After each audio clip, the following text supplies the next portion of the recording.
मंजूर कर ली गई।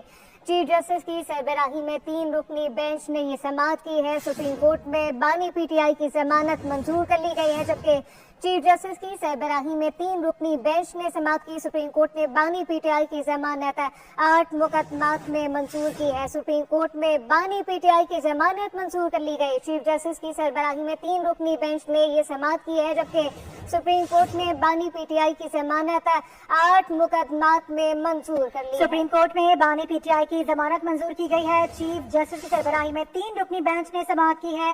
आपको बता दें कि सुप्रीम कोर्ट ने बानी पीटीआई की जमानत 8 मुकदमात में मंजूर की है। जुल्करनैन इकबाल हमें ज्वाइन कर उनसे बात करेंगे। जुल्करनैन, 8 मुकदमात में बताया जा रहा है कि जमानतें मंजूर की गई हैं। कौन कौन से मुकदमात हैं? देखिए, 9 मई के ही मुकदमात है जिनमें जिना हाउस केस था, और बाकी जो मुकदमात जिनमें बाकी मुलजमान को हाल ही में अदालतों से हमने देखा कि सजाएं हुई हैं, उन्हीं मुकदमात में बानी पीटीआई की जानिब से 8 मुकदमात में जमानत के लिए रुजू किया गया था। हाई कोर्ट के फैसले के खिलाफ ये अपील थी, जिससे सुप्रीम कोर्ट ने शुरू में ही अपना माइंड ये कह के दे दिया था कि जो ऑब्जर्वेशन हाई कोर्ट ने हतमी नौयत की दी है वो किसी भी सूरत जमानत के केस में नहीं दी जा सकती थी। लिहाजा ऑब्जर्वेशन को तो अदालत पहले वादे कर चुकी थी, बरकरार नहीं रखेंगे।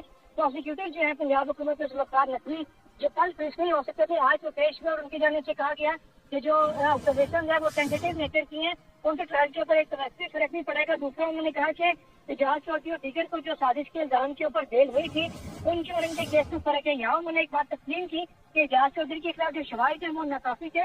वो जो इजाज चौधरी है मुकदमा में नामजद भी नहीं थी, जबकि जिन 8 मुकदमात में जमानत के लिए बानी पीटीआई ने रुजू किया है उनमें से 3 के अंदर वो बाकायदा मुलजिम नामजद है। और 9 मई की सारी जो साजिश थी वो उसके कॉन्स्पिरेटर, उसके कमांड करने वाले कोई और नहीं, खुद बानी पीटीआई है। उनके हुक्मकारी, उनके लीडरान ने और उनके कारकुनान ने अफसरी तनकीबात के ऊपर हमला किया था। जब उनके दलाल मुकम्मल हुए तो सलमान सफदर जो बानी पीटीआई के वकील है वो है, उनकी जानिब से कहा गया कि 2 साल गुजर चुकी हैं इन मुकदमा को, आज तक इन 8 में से किसी एक केस में भी चालान जमा नहीं करवाया गया। अदालत को पहले बताया गया था कि 9 मई की केसेस में अदालत 4 माह में फैसले का हुक्म दे चुकी है, लेकिन क्योंकि यहाँ पे ट्रायल अभी तक आगाज ही नहीं हुआ इसका और चालान ही जमा नहीं हुआ, इसलिए अदालत ने बानी पीटीआई की तमाम मुकदमात में 8 मुकदमात में अच्छा जुल्करनैन, आप तमाम मुकदमात की बात करें, यानी कहा जा सकता है कि इन 8 मुकदमात के अलावा बानी पीटीआई पर 9 मई का और कोई केस नहीं है? देखिए, जो बाकी केसेस जिनके अंदर अभी बानी पीटीआई की गिरफ्तारी ही पुलिस की तरफ से नहीं डाली गई उनमें अभी तक बेल का केस यहाँ पर नहीं आया। जो 8 मुकदमात लाहौर हाई कोर्ट से खारिज उनकी जमानतें वो सुप्रीम कोर्ट में आई हैं, उनमें जिनमें गिरफ्तारी 1 साल पहले 24 जुलाई को डाली गई थी, उन 8 मुकदमात में बानी पीटीआई की जमानत मंजूर हो गई है।